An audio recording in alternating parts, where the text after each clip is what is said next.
خدا انشاءالله روح شهید عزیزمون شهید دکتر علی محمدی رو با پیغمبر مشهور، با اولیاءش مشهور.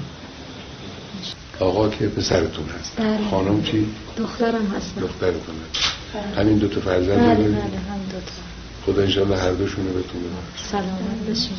انشاءالله موفق باشید. خب خانم شما بگید برامون ببینیم، از دکتر بگید، از خودتون بگید. سلامت باشید. خیلی زحمت کشیدین حاج آقا، واقعا خیلی خوشحالمون کردین، خیلی لطف بزرگی کردین در حق ما، زحمت کشیدین، قدم گذاشتین در منزل ما. این لطف بزرگی بود که خداوند نصیب ما کرد. تسلای اول همونیست که گفتم، اجر الهی و پاداش الهی و اینا.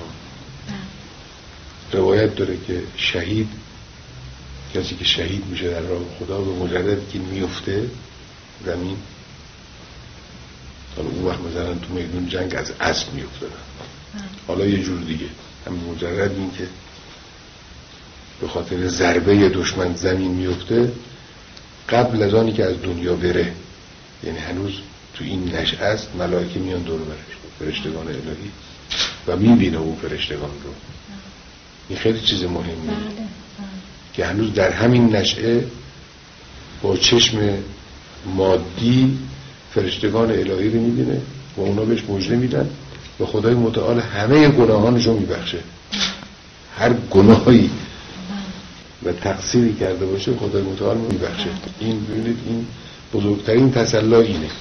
بعد از این تسلی دیگری هم برای شما وجود داره و اون قدردانی مردمه.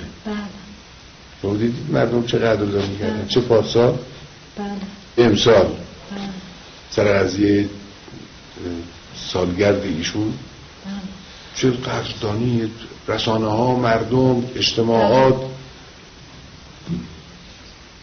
این هم تسلاست.